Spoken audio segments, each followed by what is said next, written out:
Bonjour à tous et à toutes, c'est Gabou. Aujourd'hui je vais vous parler de la GoPro Hero Black. Hero 8 Black que je viens de recevoir du colis, voilà, donc je suis très excité encore. Est-ce que vous kiffez le pouce en angle droit là? Du coup on quitte ce setup magnifique, on est parti, Leuven. Let's go. J'ai pas de transition, je ne sais pas quoi faire.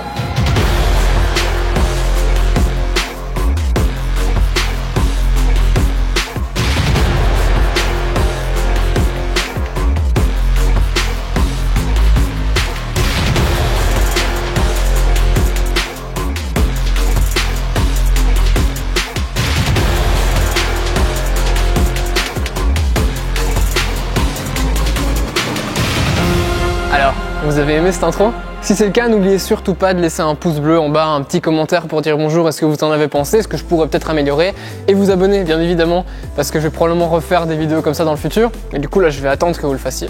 Voilà, je vous donne encore 5 secondes. Ok, merci. Donc la GoPro Hero 8, on l'a testée ici comme vous avez pu le voir. Il y a pas mal de nouveaux avantages, il y a surtout la stabilisation, c'est quand même le gros point positif. Moi venant d'une GoPro Hero 4 Silver, c'est quand même une grosse avancée. Mais surtout, moi ce qui m'intéressait, c'était le micro frontal, on a un bien meilleur son qu'avant. Et ça c'est hyper important pour le vlog parce que je veux changer mon GH4 pour la GoPro pour le vlog.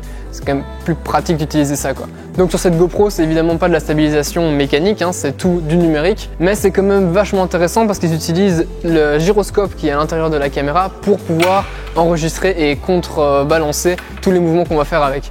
Hey. On a différents modes de stabilisation, plus ou moins importants.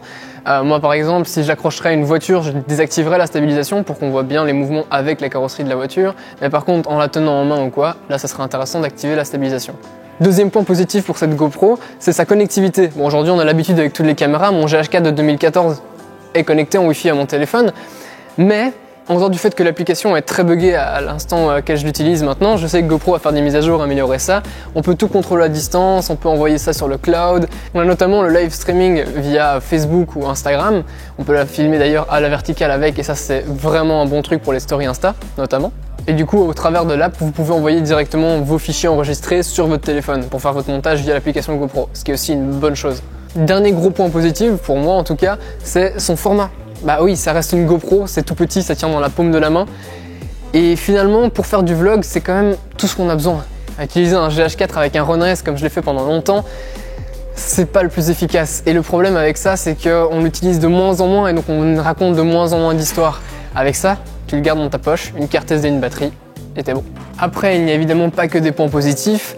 Un des gros points négatifs qu'on va retenir, c'est le fait qu'il n'y a qu'un seul objectif. Bon, ça paraît un peu bête, mais aujourd'hui avec nos smartphones, on a 3 objectifs.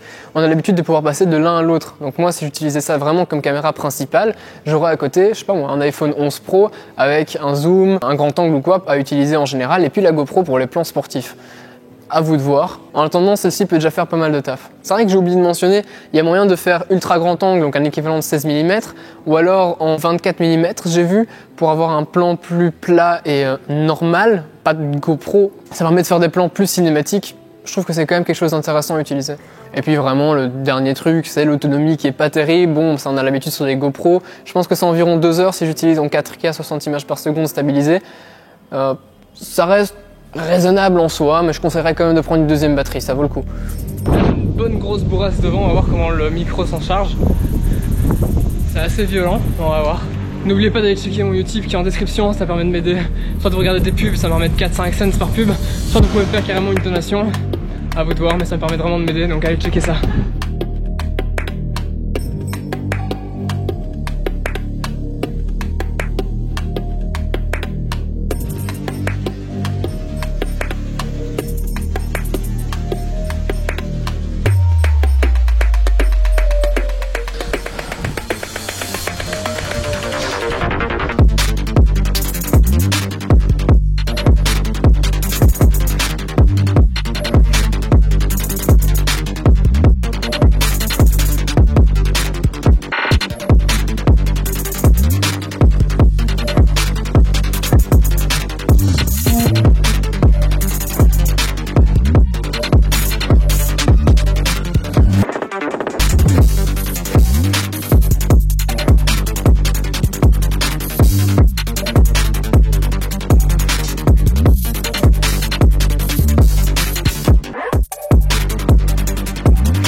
And go follow him in Instagram because he's a beast. Thank you.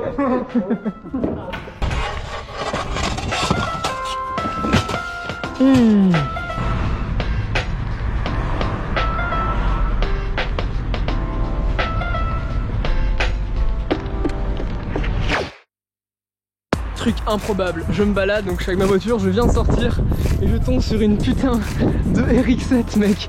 Mais elle est hyper clean. C'est la première fois que j'en vois une in the wild comme ça. Elle est absolument magnifique. Je vais faire quelques photos avec la caméra et profiter un peu de cette beauté. Mais regardez ça, comment elle est propre. Je suis tellement aux anges les mecs. C'est juste ma voiture préférée en fait. Je suis trop heureux.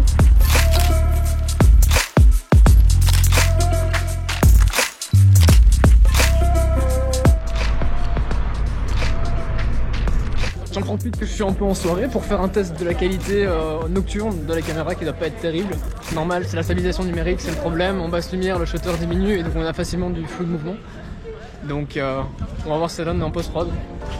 Résultat, les plans en extérieur de nuit sont vraiment impressionnants. Je m'attendais pas à un résultat pareil de la part d'un si petit capteur quoi. Puis même à côté de ça, le son est aussi vraiment pas mal. Il est pas parfait, il est pas surprenant mais il est pas mal, il est honnête. Mieux qu'avant déjà. Et pour moi suffisant pour vlogger. Ça sera d'autant plus intéressant quand on aura le Media Pack, donc une espèce de cage avec un microphone canon et des grilles pour accrocher un écran pivotable, inclinable et une lampe flash. J'ai vraiment hâte de voir ce que ça va donner parce que ça peut être quand même intéressant. Mais rien que ça déjà, c'est terrible. Bilan, en tant que caméra pure et dure, je suis hyper content, vraiment impressionnant. Du coup, rejoignez-moi sur Instagram. Mettez un petit commentaire, un pouce bleu, partagez. Surtout, partagez vraiment beaucoup à fond cette vidéo si elle vous a plu. Parce que c'est la seule manière de me faire connaître, hein, c'est le partage. Malgré les likes et les commentaires, YouTube va pas forcément me mettre en recommandation. Par contre, vos partages va prouver à YouTube que vous portez vraiment de l'intérêt pour cette vidéo. Donc le meilleur truc que vous pouvez faire, c'est partager à donf, partout. Réseaux sociaux, story, Insta, etc. Partout. C'est vraiment un bon moyen de m'aider. En plus du Utip qui est en description, bien évidemment. Bon, bah du coup la vidéo est terminée. Moi j'ai passé un bon moment pour le faire, donc j'espère que ça vous aura plu aussi. Je vous dis à la prochaine. Kiss kiss, ciao.